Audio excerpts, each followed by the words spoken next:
Assalamualaikum warahmatullahi wabarakatuh. Bismillahirrahmanirrahim. Alhamdulillah. Wassalatu wassalamu ala rasulillah wa mawalah, amma ba'du. Tamir Masjid Fakultas Bisnis dan Ekonomika Universitas Islam Indonesia yang kami hormati, dan seluruh jamaah Masjid Al-Muqtasidin, ya, betul ya, Masjid Al-Muqtasidin Fakultas Bisnis dan Ekonomika Universitas Islam Indonesia yang berbahagia, yang insyaallah dimudahkan langkahnya oleh Allah Subhanahu wa taala untuk bisa hadir di majelis ilmu ini, di majelis zikir ini. Mudah-mudahan ini adalah pertanda bahwa kita itu diberikan taufik dan hidayah oleh Allah untuk diringankan hati kita, diringankan kaki kita untuk selalu mendekat kepada Allah Subhanahu wa taala. Lebih-lebih sekarang ini di bulan suci Ramadan. Pertama-tama jamaah semuanya, baik yang ikhwan maupun yang akhwat ada di belakang itu ya. Pertama-tama marilah kita panjatkan puji dan syukur kita kehadirat Allah Subhanahu wa taala. Karena dengan nikmatnya lah kita bisa berkumpul di sini, menikmati lantunan-lantunan ilmu, ya, yang insya Allah mungkin kita akan sharing bersama. Kemudian yang kedua, salawat dan salam selalu kita haturkan kepada baginda Nabi Muhammad sallallahu alaihi wasallam. Mudah-mudahan kita semua menjadi umat beliau yang tidak menyakiti hati beliau, yang beradab dengan beliau. Salah satu adab dengan Rasulullah itu adalah tidak menyakiti hati beliau, ya. Sehingga dengan begitu nanti kita kelak bisa layak untuk mendapatkan syafaat beliau di hari kiamat. Salah satu kunci untuk selama ini kan kita sering mudah-mudahan kita dapat syafaat oleh Rasulullah gitu kan hari kiamat. Tapi apakah kita memahami bagaimana kunci untuk mendapatkan syafaat itu? Nah, salah satu kunci untuk mendapatkan syafaatnya Rasulullah SAW itu adalah memperbanyak sholawat kepada Rasulullah SAW. Ya, di dalam kitab Syudu Duror itu dikatakan, ya ayyuhar rajuna minhu syafa'ah, faya ayyuhar rajuna minhu syafa'atan sallu alaihi wa sallimu taslima. Allahumma salli wa sallim wa barik alaihi wa ala alihi. Perbanyak salawat, apalagi di akhir zaman ini, zaman huru-hara, ya, kalau tidak dikuati bekal kita, dikuati benteng kita. Nah, salah satu benteng yang bisa menguatkan kita itu adalah salawat kepada Rasulullah Sallallahu Alaihi Wasallam. Jamaah yang dirahmati Allah, terima kasih atas waktunya dari MC. Sebetulnya saya ingin menyampaikan yang pertama ini soal, jujur saya itu lupa dengan tema saya. Saya dihubungi kan oleh teman-teman panitia sudah cukup lama ya. Awalnya ada satu tema, saya dihubungin, kata saya tidak kompeten di bidang itu, dikasih tema itu, terus katanya tema apa saja Pak katanya. Saya tanya apakah harus berbau akademis gitu kan, akademik, ya. Terus saya kasihlah judul tadi, memaknai partisipasi publik gitu. Kenapa saya kasih judul itu? Karena kita mungkin akan merasakan dalam waktu dekat, ya, seharusnya sudah mulai ini ya, tahun kita untuk pesta demokrasi. Kita tidak bicara politik ya di sini, tetapi tidak bicara politik praktis di sini, tetapi politik dalam arti yang lebih luas. Tetapi saya lupa dengan tema ini, jujur ya. Baru ingat dengan tema ini. Saya tadi baru dari Pakem, makanya saya telat salat asar di Pakem di atas di Cepit sana. Saya kesini sengaja naik motor aja dari padahal rumah saya dekat sini di Tajam di Maguwo Harjo. Jam 4 kurang seperempat tadi saya langsung cabut dari sana, ada acara, saya duluan. ya sudah seperti Marquez lah, kira-kira seperti itu. Ya muka saya udah nggak jelas ini. Nah tadi jam setengah 3 saya sampai jam 3 kurang. Terus saya ngecek IG-nya Takmir Masjid FBE. Saya lihat, oh ternyata tema saya memanai partisipasi publik. Lupa saya. Padahal yang saya siapkan untuk bicara sore hari ini itu tentang rahasia puasa, karena beberapa waktu lalu saya membaca kitab Mukhtasar Ihya Ulumuddin, ya, ringkasan dari kitab Ihya Ulumuddin yang dikarang oleh Imam Al-Ghazali. Jadi Imam Al-Ghazali itu bikin kitab kan namanya Ihya Ulumuddin, tapi beliau juga bikin ringkasan dari kitab Ihya Ulumuddin itu namanya Mukhtasar Ihya. Saya mau bicara soal rahasia puasa gitu. Ya, nah ini tapi 2 hari yang ini, hari kemarin sama hari ini saya juga lagi menghatamkan buku Fikih Siasah, ya, karya salah satu dosen di YIN atau UIN Sumatera Utara, Muhammad Iqbal. Fikih Siasah lagi saya rampungkan 2 hari ini, malam ini kayaknya selesai tuh baca buku itu. Saya nanyakan ke forum saja lah, mau tema yang asli atau tema yang rahasia puasa punyanya Imam Al-Ghazali. Pilih mana kira-kira? Pilih mana Mas? Saya manut kamu. Yang awal, oke. Sesuai dengan akad kita ya. Sesuai dengan akad saya dengan panitia, temanya memaknai partisipasi publik. Ya, saya ngajar di Fakultas Hukum di Departemen Hukum Tata Negara, dan konsentrasi saya di Hukum Tata Negara Islam, dan mencoba melihat partisipasi publik ini dari perspektif Islam itu seperti apa. Begini, oke, partisipasi publik. Teman-teman mungkin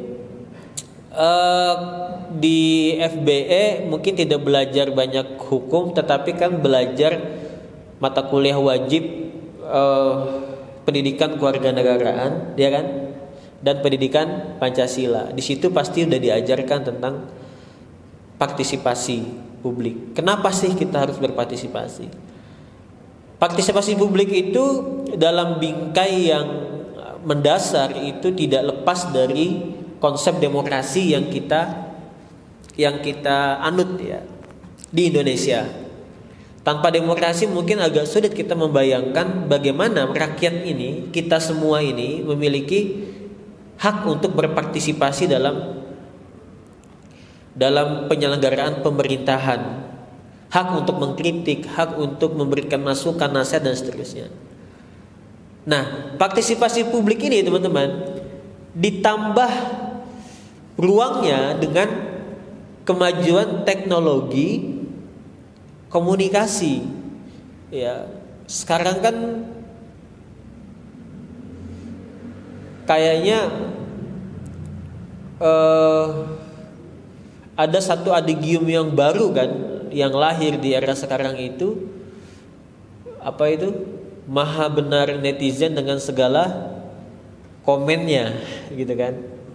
Apapun sekarang sedikit saja ada yang tidak beres itu, netizen semuanya bisa berkomentar apapun. Kemarin beberapa hari lalu soal batalnya Piala Dunia, wah rame, ya kan.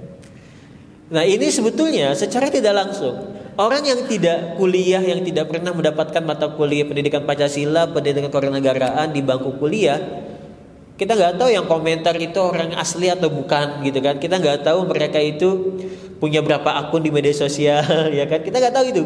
Ya mungkin anak SD yang komentar, mungkin anak SMP yang komentar, gitu kan. Dan kita nggak tahu itu.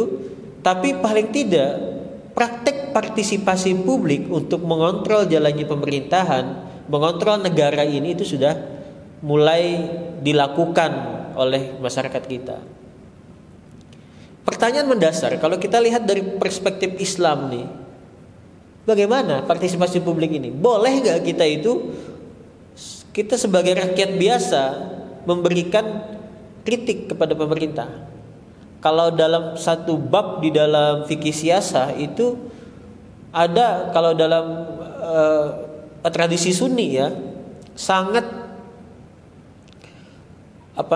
sangat hati-hati sekali dalam, bahkan ada satu bab di dalam fikih siasah itu al-khuruj 'alal imam, keluar dari imam atau melakukan pemberontakan, keluar atau tidak percaya lagi dengan imam, tidak mau tunduk lagi dengan penguasa, dengan negara. Itu sesuatu yang sangat-sangat dilarang dalam tradisi Ahlus Sunnah wal Jamaah. Kalau kita bicara aliran di dalam umat Islam, ada banyak aliran, salah satunya Ahlus Sunnah wal Jamaah, ada Mu'tazilah, ada Khawarij, ada Syiah dan lain sebagainya. Dari semua aliran itu yang cukup demokratis justru adalah Khawarij. Tetapi Khawarij itu partisipasi publiknya terlalu berlebihan. Bagi mereka Khawarij ini kalau dalam bahasa sederhana kelompok-kelompok yang ekstrim. Kata dia cukup demokratis ya ketika bicara soal apakah khalifah itu harus dari Bani Quraisy atau tidak gitu. Kalau Sunni, Al-Ghazali, beberapa Al-Mawardi itu mewajibkan ya khalifah itu harus dari bangsa Quraisy karena memang ada hadis Nabi yang secara eksplisit mengatakan al-a'immah min Quraisy. Tapi Khawarij ini tidak, siapapun bisa selama memenuhi. Tetapi kata dia, ketika imam itu salah, maka imam itu harus diturunkan, bahkan halal darahnya untuk dibunuh. Nah, itu Khawarij ya. Nah, kalau kita melihat partisipasi publik, kalau kita coba lihat dalam perspektif Islam, itu boleh tidak sih? Apakah ada contoh di eranya Rasulullah partisipasi publik itu? Apakah kita berhak untuk? Karena di dalam tradisi Sunni pun yang namanya pemimpin itu bahkan bahasanya Al-Ghazali seperti zilullah fil ardi, seperti bayang-bayang Tuhan di atas bumi. Ya.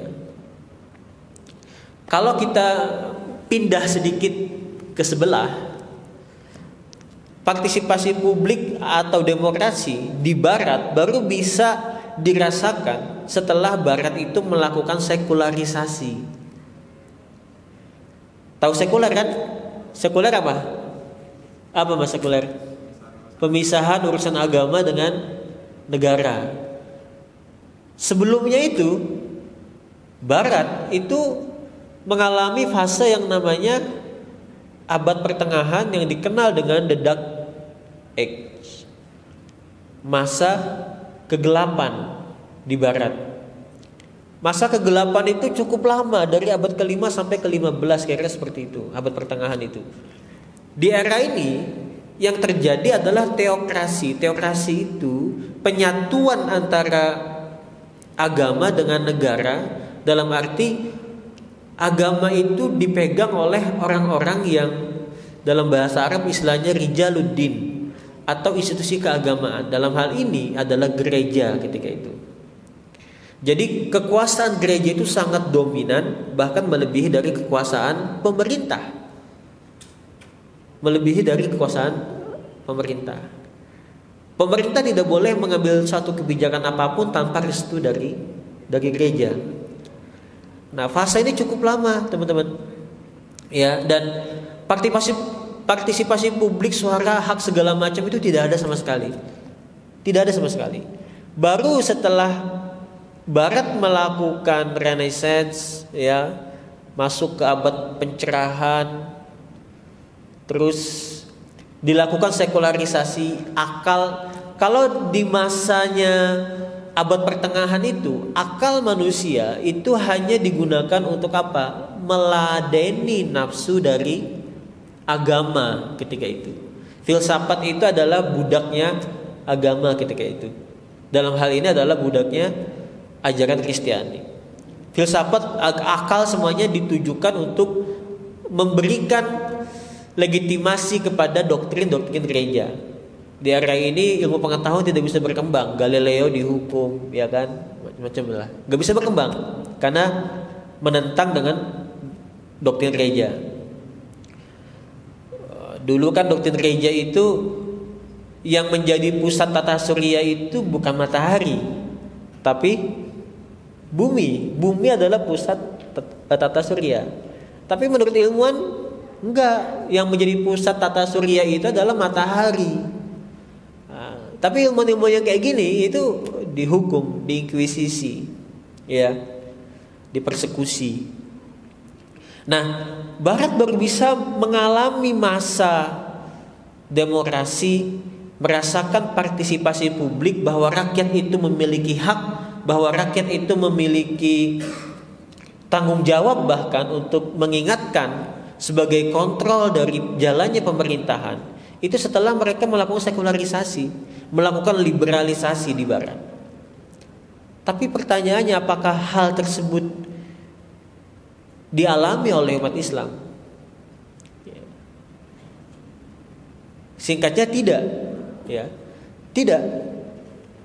Jadi kalau kita melihat bagaimana prakteknya Rasulullah, jadi kalau kita ingin melihat bagaimana jalannya, contoh teladan paling baik bagaimana menjalankan negara, itu tentu adalah zamannya Rasulullah. Tapi praktek terbaik di zamannya Rasulullah ini tidak mudah untuk ditiru dalam menjalankan negara.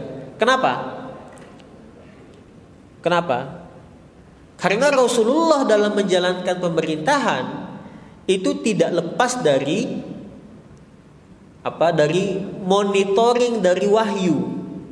Jadi landasan utama dari fasenya Rasulullah dalam menjalankan pemerintahan itu adalah wahyu. Wa ma yantiqu anil hawa in huwa illa wahyun yuha. Itu fase-fase itu adalah fase-fase tasyri' namanya, pensyariatan. Jadi Nabi pasti kalau salah pun ada teguran dari wahyu. Itu enaknya Nabi. Nah, maka kemudian kalau dalam perspektif hukum tata negara Islam atau siasa, fase selanjutnya juga sangat penting, yaitu fase Khulafaur Rasyidin. Ya, tetapi bukan berarti kemudian Nabi tidak bisa ditiru, tidak. Karena memang tidak ada lagi meniru dalam konteks Nabi sebagai penerima wahyu, tentu tidak bisa. Tetapi teladan-teladan beliau sangat bisa diambil pelajaran untuk diterapkan, bagaimana partisipasi publik itu bisa kita terapkan. Bahkan di era Nabi, yang notabene tadi sudah saya katakan bahwa Nabi itu adalah penerima wahyu. Tapi teman-teman, ya, meskipun Nabi penerima wahyu, Nabi itu menurut kesaksian banyak sekali sahabat itu karena aksaruhu syuro. Jadi Nabi itu paling banyak, orang yang paling banyak melakukan musyawarah itu adalah Nabi. Bayangkan. Jadi di satu sisi Nabi penerima wahyu, tapi di sisi yang lain Nabi itu orang yang paling banyak bermusyawarah. Musyawarah itu adalah esensi dari partisipasi publik. Ya. Banyak sekali contoh kasus Nabi melakukan musyawarah. Bahkan dalam konteks Nabi sendiri sebetulnya tidak senang dengan hasilnya. Contoh ya. Teman-teman ingat kan perang Uhud? Perang Uhud tahu ya? Perang Uhud itu hasilnya menang atau kalah? Menang atau kalah perang Uhud? Kalah. Siapa yang kalah? Kalau Gus Baha gak mau mengatakan Nabi kalah, yang kalah umat Muslim. Nabi tidak kalah. Nah, kalau kita ingat sirahnya Nabi pas mau menjelang perang Uhud itu kan Nabi itu mengajak sahabat bermusyawarah. Sahabat nanya dulu, ya Rasulullah, ini ada wahyu atau tidak? Tidak ada, kata Rasulullah. Tidak ada wahyu. Ya. Oke, musyawarah lah. Tema musyawarahnya adalah apakah serangan balasan kafir Quraisy setelah kalah di perang Badar kan. Serangan balasan itu dari kafir Quraisy Mekah itu mau dihadapi di dalam kota Madinah ataukah mau di luar kota Madinah. Itu. Ya. Musyawarah, Nabi mengajak musyawarah. Nabi sendiri punya posisi, sesungguhnya beliau sebagai kepala negara, Nabi punya posisi beliau tidak ingin keluar dari kota Madinah. Tetapi mayoritas sahabat ketika itu mengusulkan, ya Rasulullah, mending kita keluar dari kota Madinah. Kenapa? Bahaya untuk anak-anak dan wanita kalau misalkan diserang di dalam kota Madinah. Tapi Nabi punya posisi pertama, beliau tidak ingin keluar dari kota Madinah. Makanya kata Gus Baha itu, Nabi gak kalah, yang kalah umat muslim. Akhirnya apa? Nabi dengan sikap yang sangat egaliter menghargai hasil musyawarah meskipun beliau sebagai seorang nabi dan punya opini juga, punya pendapat juga, tapi beliau menghargai pendapat para sahabat.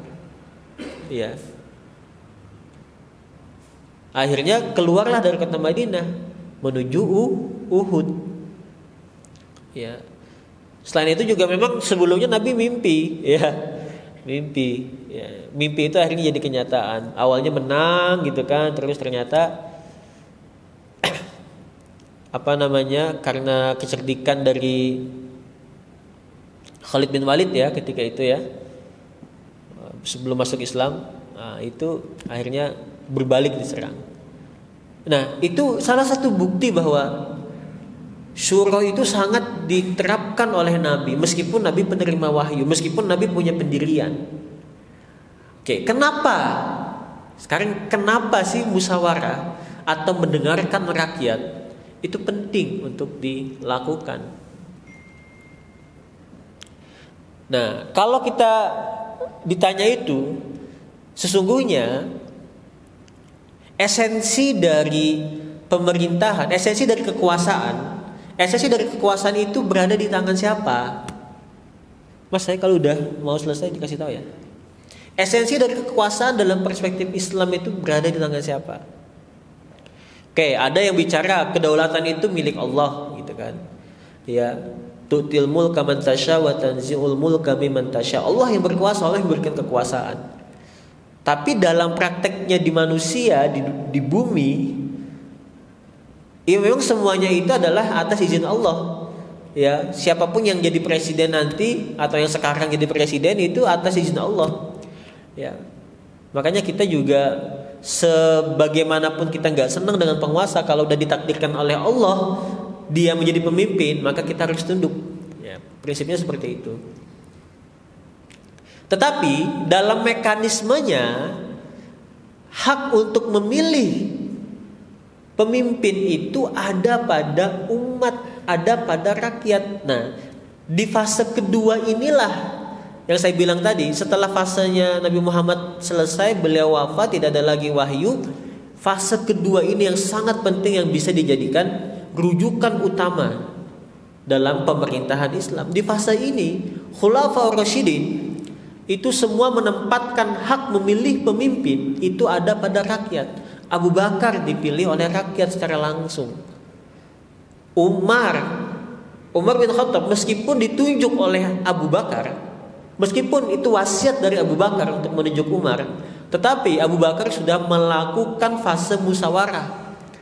Beliau meminta pendapat ke umat muslim ketika itu. Setuju gak kalau saya menunjuk Umar bin Khattab? Semuanya setuju. Musyawarah. Semua Khulafaur Rasyidin itu dilakukan secara musyawarah. Ya. Artinya partisipasi publik itu dilibatkan. Ya. Masyarakat itu dilibatkan karena memang punya hak. Kalaupun ada konsep misalkan ketika pemilihan Utsman bin Affan, itu Umar bin Khattab kan tidak mau menunjuk, meskipun para sahabat ketika habis Sayyidina Umar bin Khattab itu ditikam lagi sholat kan, terus beliau habis itu kan sakit dan beliau merasa ajal beliau tidak lama. Para sahabat-sahabat sendiri itu meminta supaya Umar bin Khattab ini menunjuk sahabat untuk menggantikan posisi beliau jadi kalau beliau meninggal. Karena tidak mau seperti Thaqifah Bani Sadiyah penunjukan Abu Bakar itu kan cukup sebelum semuanya sepakat membaiat Abu Bakar menjadi khalifah pertama, itu kan ada pertentangan antara Muhajirin dan Ansor. Ya, semuanya pengen menjadi khalifah ketika itu.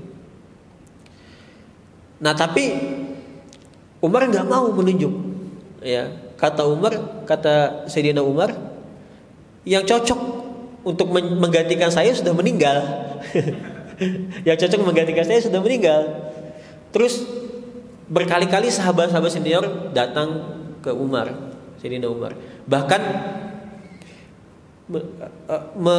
menyarankan kepada Sayyidina Umar untuk menunjuk anaknya Sayyidina Umar, Abdullah bin Umar, untuk menggantikan Umar. Apa kata Umar? Enggak, saya mengharapkan cukup saya yang pertama dan terakhir dari keluarga saya yang menjadi khalifah, yang mendapatkan kemuliaan, kehormatan menjadi khalifah. Setelah itu jangan. Ini proses yang sangat demokratis, teman-teman. Di eranya Khulafaur Rasyidin tidak ada sama sekali pewarisan kekuasaan berdasarkan keturunan. Ya. Tidak ada. Nah, kemudian Sayyidina Umar membentuk tim formatur kan, tim formatur. Oke lah, itu tim formatur itu yang kemudian menunjuk, ya, bermusyawarah, ya, dipimpin oleh Abdurrahman bin Auf, menunjuk. Akhirnya yang terpilih adalah Utsman bin Affan, ya kan.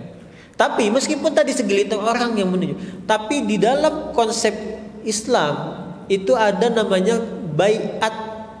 Baiat itu artinya pernyataan semua orang tunduk kepada pemerintahan. Ya. Nah, disinilah kemudian juga makna bahwa hak memilih itu ada pada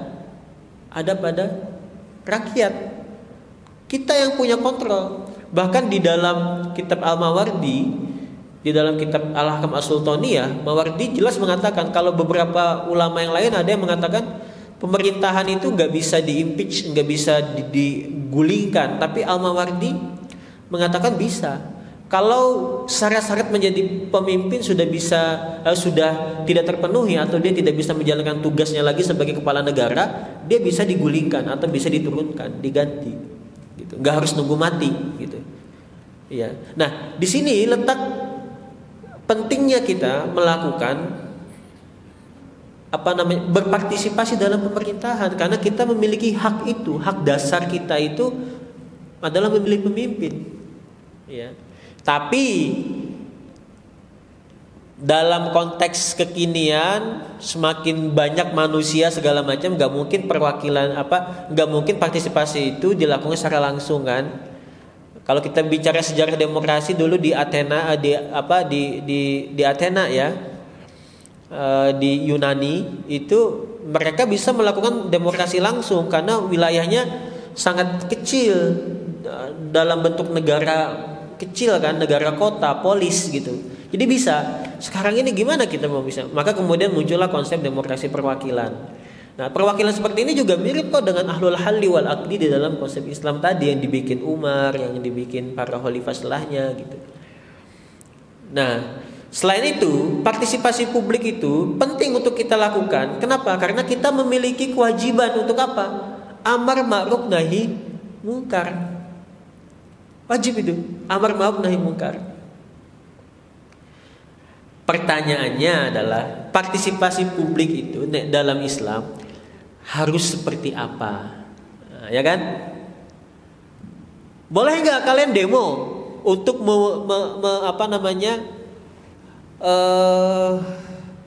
untuk mewujudkan partisipasi, menunjukkan partisipasi kalian dalam pemerintahan, demonstrasi segala macam. Boleh nggak? Boleh nggak? Ya sah-sah saja, demonstrasi itu salah satu sarana untuk menunjukkan kritik kita kepada pemerintah kalau kita tidak senang. Dasarnya apa? Ingat Sayyidina Utsman bin Affan, setelah banyak fitnah yang menerpa beliau di pemerintahan beliau, soal apa yang tuduhan nepotisme dan seterusnya, Sayyidina Utsman bin Affan itu akhirnya didemo oleh masyarakat Mesir ketika itu. Penduduk Mesir yang datang mendemo, bahkan mendemo rumahnya Sayyidina Utsman bin Affan itu beberapa hari, berminggu-minggu bahkan. Sayyidina Utsman bin Affan itu nggak mau dikawal, tidak mau beliau dikawal, meskipun beliau sebagai khalifah, kepala negara yang punya kekuasaan untuk meminta pengawalan, tapi kata beliau apa? Biarkan, mereka semua adalah rakyatku, mereka semua berhak untuk protes kepadaku.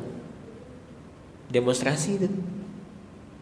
Bahkan demonstrasinya ini harus dibayar nyawa oleh Khalifah Utsman bin Affan.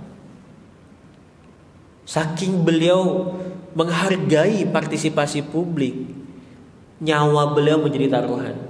Akhirnya ada provokator masuk, semua demonstran tadi masuk ke dalam rumahnya Sayyidina Utsman bin Affan, beliau dikeroyok sampai meninggal. Bayangkan, saking luar biasanya ajaran dari Rasulullah, ajaran dari Khulafaur Rasyidin dalam menjunjung tinggi partisipasi publik.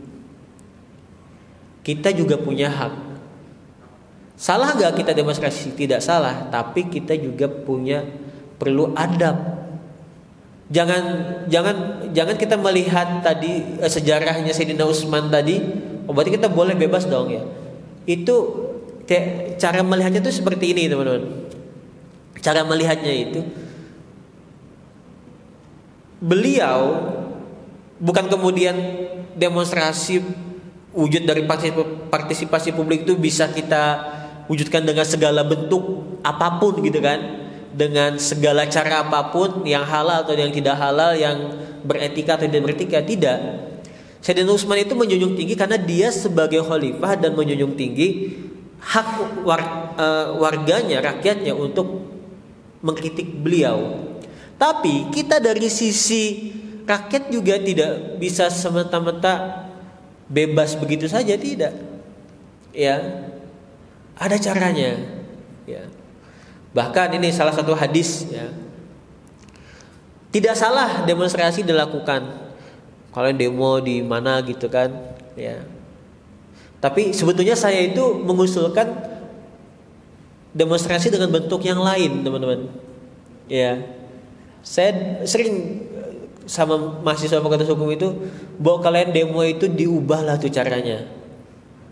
Selama ini cara konvensional demonstrasi itu gimana? Kalian datang misalkan ke kantor DPR, ke istana misalnya. Yang paling sering didemo kan Senayan lah ya. Datang ke Senayan pagi-pagi atau siang-siang, berhadapan dengan polisi gitu kan. Demonstrasinya seperti itu. Menurut saya konvensional sekali. Boleh silahkan. Tapi beresiko teman-teman. Kalian bisa dikena semprotan gas air mata dan seterusnya macam-macam gitu ya. Coba konsep demonya itu kata saya digeser lah. Kalau kalian datangnya siang-siang jelas ada polisi. Coba datangnya itu malam-malam. Datang demonstrasi itu jangan siang, malam jam 2 malam, jam 1 malam. Demo di situ, sholat tahajud di situ. Demonstrasinya sholat tahajud. Kalian jangan hanya protes kepada manusia, mengadu juga kepada Allah. Ya. Karena begini, kalian demonstrasi, ya. Demonstrasi itu dalam perspektif saya, ketika kalian mendemo bla bla, kalian berharap kepada manusia, berharap kepada orang yang di DPR itu untuk mengubah atau mengikuti keinginan kalian. Ya enggak? Beberapa waktu lalu banyak dengan sekali demo. Ada yang kepala desa juga demo akan minta perpanjangan macam-macam lah gitu ya. Artinya secara tidak langsung kita berharap kepada orang-orang yang ada di DPR sana untuk melakukan perbaikan. Ya, sudah tahu orang di sana itu nggak bisa diharap, masih saja berharap. Bahwa ya sekali-kali kalau demonstrasi itu juga kita lebih transendental gitu loh. Kita berharap pada Tuhan. Demonstrasi, wah demonstrasi lah kan di Masjid Ulul Albab, di masjid sini demonstrasi. Semuanya mujahadah, doa. Nah, kan keren itu ya demonstrasinya. Ya, mengadunya bukan cuma ke manusia tapi justru ke Allah. Karena kata Sayyidina Ali, semua hal pernah saya lakukan tapi yang paling menyakitkan itu adalah ketika saya menggantungkan harapan kepada manusia. Udahlah, itu paling menyakitkan. Ya. Jangan berharap pada manusia. Kalian mau nyari jodoh jangan berharap gebetan segala macam, janganlah. Udahlah, berharapnya pada Allah. Ya Allah, saya pengen yang itu. Ya. Dah berharap, doakan. Kalau saya nggak dapat itu, ya nggak apa-apa ya, tapi berikan dia jodohnya saya ya Allah. Pokoknya berharap kepada Allah saja. Jangan sampai berharap kepada. Nah, itu saya sering bilang ya, tapi kan sulit ya kalian bangun jam 2, jam 1 itu agak sulit ya. Nah, satu yang terakhir, hadis Nabi itu mengatakan, jadi esensi dari partisipasi publik itu adalah nasihat kepada penguasa, ya enggak? Nasihat kepada penguasa. Nabi pernah mengatakan begini, Afdolul jihad, sebaik-baiknya jihad itu adalah apa? Kalimatul haq inda sultanil jair. Sebaik-baiknya jihad kata Nabi adalah mengatakan kebenaran. Dalam redaksi hadis itu adalah inda. Inda itu artinya nggak jauh. Inda itu artinya di sisi penguasa yang zolim. Ada penguasa zolim, penguasa ini zolim. Sebaik-baiknya jihad adalah kamu ngasih tahu bahwa penguasa itu salah, tapi bukan di depan, tapi indah, di sisi. Paham maknanya di sisi? Artinya kamu dekat dengan penguasa, di samping penguasa. Makanya banyak ulama, teman-teman, khususnya dalam tradisi Ahlussunnah wal Jamaah, pentingnya ulama itu dekat dengan penguasa itu adalah dalam konteks kalimatul haq tadi, memberikan nasihat. Kalau misalkan kalian demo dari luar, nggak salah, sekali lagi demo tidak salah, tapi kalau dari luar kalian meruntuhkan martabatnya penguasa segala macam, kemungkinan didengarnya sangat kecil. Tapi kenapa juga Nabi mengatakan afdalul jihad, sebaik-baiknya jihad? Karena resikonya paling besar. Kamu di samping penguasa mengatakan, lu salah, harusnya gak kayak gini, kamu zolim, nyawa taruhannya. Kamu datang ke istana, bisa-bisa kamu gak pulang lagi. Banyak dulu kasus-kasus seperti itu kan, di era-era yang rezim-rezimnya diktator, otoriter.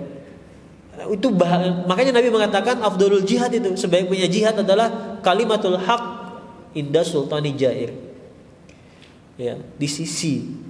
Karena gak gampang. Nah, makanya kan ada Pak hadis Nabi yang lain ya.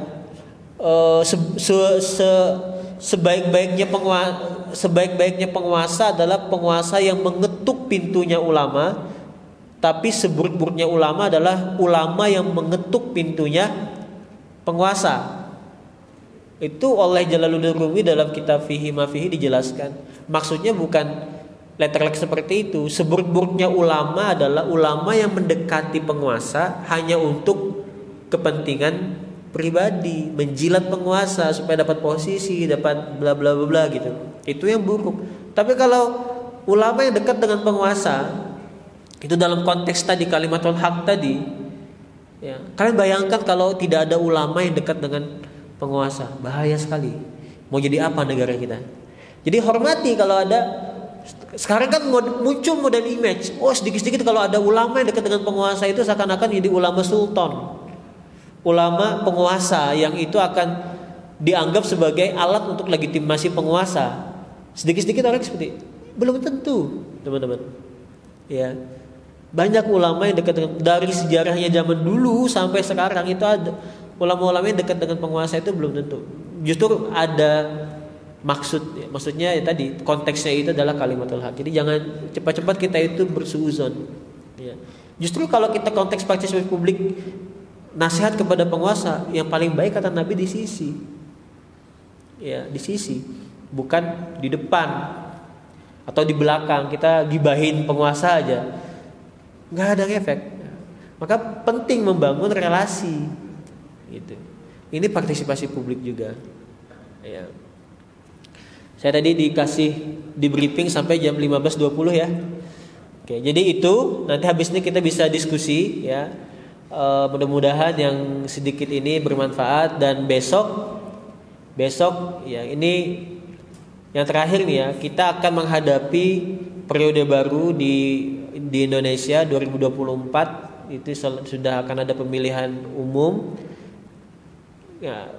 Tapi partisipasi publik bukan sekedar ikut pemilu terus kalian nyemplungin jari terus bikin status selesai, saya partisipasi. No, bukan hanya sekedar itu. Justru lebih dari itu ya. Setelah pemilu justru itu lebih penting, kontrol terhadap negara, kontrol terhadap penguasa, kontrol terhadap pemerintah. Jangan terlalu fanatik. Yang terakhir, jangan terlalu fanatik. Lebih objektif.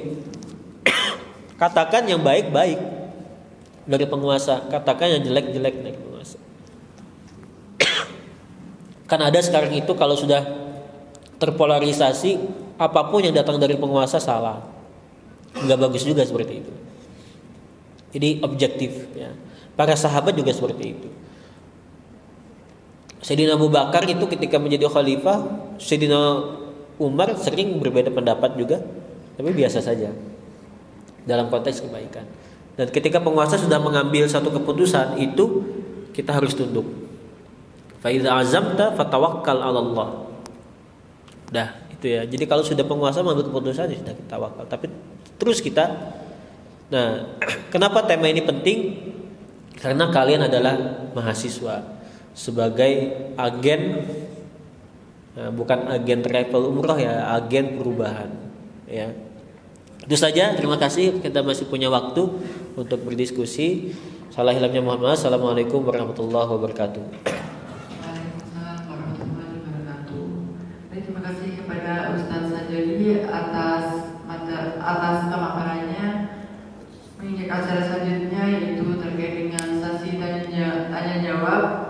Kami persilahkan kepada jemaah Ikhwan mungkin yang ingin bertanya secara langsung bisa langsung angkat tangannya.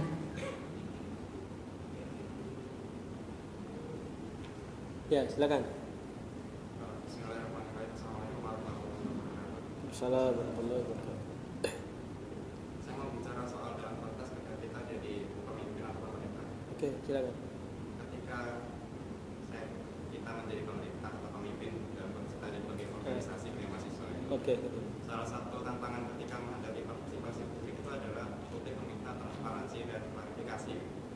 Padahal di satu sisi ada beberapa masalah yang tidak bisa diceritakan begitu saja ke halayak publik. Misal kalau mau dicontohkan di zaman SBY dulu ketika beberapa warga negara Indonesia disandra oleh perompak Somalia, SBY dikritik bisa-bisa karena dalam 3 hari tidak ada tindakan dari pemeriksaan dia. Padahal dalam 3 hari itu ya bekerja. Dan itu nggak bisa disebar ke publik karena kalau disebar perompak Somalia kan tahu saya pemerintah sudah melakukan gerakan.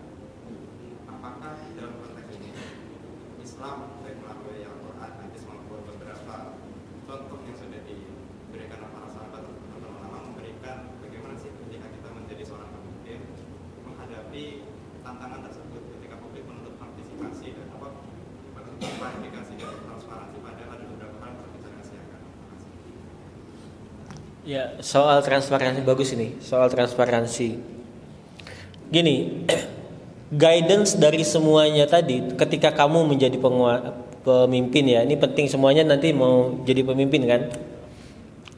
Memang salah satu yang paling pokok dalam kepemimpinan itu adalah transparansi. Dalam konteks sekecil apapun kalian jadi pemimpin loh ya.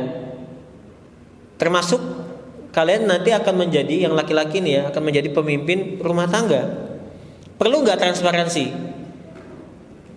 Mbak-mbak yang di belakang kira-kira kalau punya suami pengennya suami yang transparan atau enggak ya? Pasti pengen dong ya. Berapa gajinya gitu kan? Penghasilannya dari mana? Itu harus tahu tuh istri itu. Ya, yang cewek-cewek yang di belakang harus tahu loh ya. Nanti kalian kalau sudah menikah, tanya penghasilanmu itu dari mana, halal atau tidak, itu penting. Jangan sampai yang masuk ke perutmu dan anakmu itu dari penghasilan yang tidak halal, bahaya sekali. Efeknya nanti ke anaknya, kelakuannya macam-macam. Ya, kelakuannya macam-macam, pasti ada efek. Ya, kalau dari korupsi ngasih makan anak ya kalian bisa lihat lah kasus-kasus yang baru-baru ini ya. Nah, sekecil apapun transparansi itu penting. Tetapi apakah semuanya itu harus transparan? Pertanyakan itu. Penting, tapi apakah semuanya itu harus transparan? Ternyata tidak juga. Selalu ada pengecualian di dalam hukum itu. Selalu ada pengecualian. Pengecualiannya itu bagaimana cara kita memilah mana yang boleh, mana yang tidak kan? Coba, contoh pengecualian. Apa gini? Transparan iya, tapi apakah atas nama transparansi kita bisa mengungkap atau mempublis, memviralkan aib saudara kita? Enggak kan? Apakah kita bisa mengungkit aib saudara kita dengan transparansi, biar semua publik tahu gitu kan? Apa keburukannya dia, diviralkan di media sosial? Enggak bisa. Ya, makanya saya agak lari yang ke lain ya. Saya pribadi orang yang sangat tidak suka atau tidak sependapat dengan ini soal aib ya, tidak sependapat dengan acara-acara model-model ruqyah massal. Saya pribadi sangat nggak suka ruqyah massal itu. Kenapa? Orang yang diruqyah itu nanti akan terbuka tuh aibnya. Tiba-tiba kalian ini jadi macan, jadi harimau kan? Itu aib loh, teman-teman. Ya, dipertontonkan oleh orang yang lain. Ya. Tidak semua itu harus transparan. Meskipun transparansi itu penting. Ya, tapi apakah misalkan nih dalam konteks rumah tangga saja, gak usah yang jelek-jelek, dalam konteks rumah tangga, kamu punya mendengar cerita keluhan aib dari saudaramu, apakah semuanya harus diceritakan ke istri? Enggak juga. Ya, nah ini penting ya. Jadi transparansi sangat penting, tetapi tidak semuanya harus dibuka. Dalam konteks aib misalkan nggak boleh kita membuka, kecuali untuk hal-hal yang lain, misalkan untuk kepentingan umum dan lain sebagainya boleh. Ya. Lebih dari itu, yang membingkai itu semua harus transparan atau tidak, itu adalah kemaslahatan. Ya, jadi penguasa, kamu kalau jadi pemimpin ya, amin ya. Kamu jadi apa sekarang? Ketua apa? Ketua organisasi ya. Lem. Ekstra. Luar biasa. Ya. Semua pemimpin itu ada satu kaidah di dalam siasa itu, tasarruful imam ala ra'iyah manutun bil maslahah. Ya. Semua tindak tanduk penguasa itu harus tunduk atau memperhatikan manutun bil maslahah, dengan kemaslahatan. Maslahah itu, kalau tujuan dari hukum Islam ada dua, ya. Tarkul mafasid sama jalbil masoleh, menjauhkan kerusakan, mengambil manfaat. Antara dua ini mana yang lebih didahulukan, antara mengambil manfaat dengan meninggalkan kerusakan? Yang lebih didahulukan adalah meninggalkan kerusakan. Makanya ada kaidah tarkul mafasid muqaddamun ala jalbil masoleh. Darul mafasid muqaddamun ala jalbil masoleh. Menghindari kerusakan lebih utama daripada mengambil kemanfaatan atau kemaslahatan. Kenapa? Karena di dalam menghindari kerusakan itu adalah kemaslahatan itu sendiri. Semua hukum Islam banyak sekali. Teman-teman kalau misalkan mau sholat jamaah tapi kondisinya hujan lebat, secara fikih ibadah gimana? dianjurkan sholat di rumah.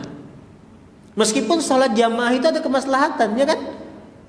27 derajat dan segala macam, pahalanya berlipat ganda sholat jamaah di masjid. Tapi kalau ada hujan lebat, justru dianjurkan sama Rasulullah, shollu fi rihalikum, sholatlah di rumah-rumah kalian. Kenapa? Karena ketika kalian proses menuju masjid itu ada potensi kerusakan, kalian menerobos hujan lebat segala macam, itu ada potensi kalian bisa kesambar petir atau sakit atau apa, ya kan? Ini lebih didahulukan untuk menghindari kerusakan, meskipun di dalam pergi ke masjid ada kemaslahatan.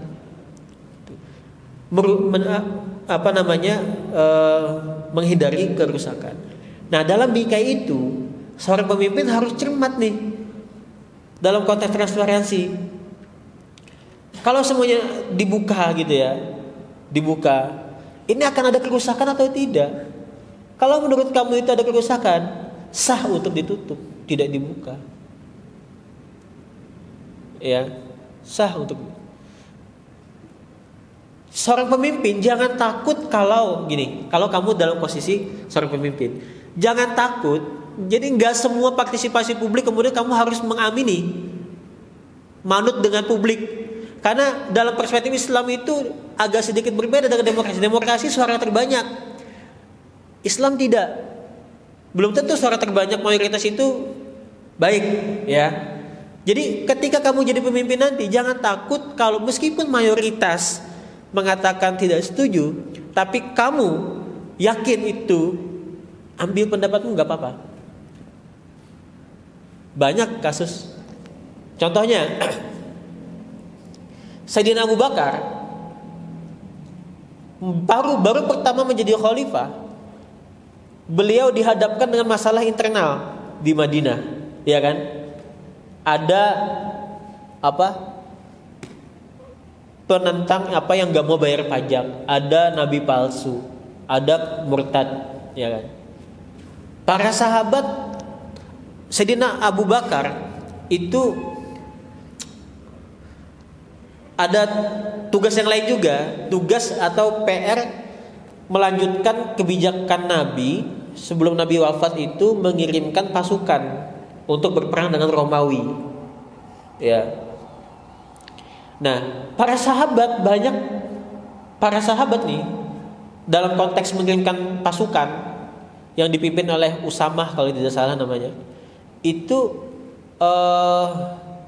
para sahabat menganjurkan Abu Bakar bahwa ia fokus dulu dalam masalah internal. Mayoritas sahabat menasihati Abu Bakar seperti itu.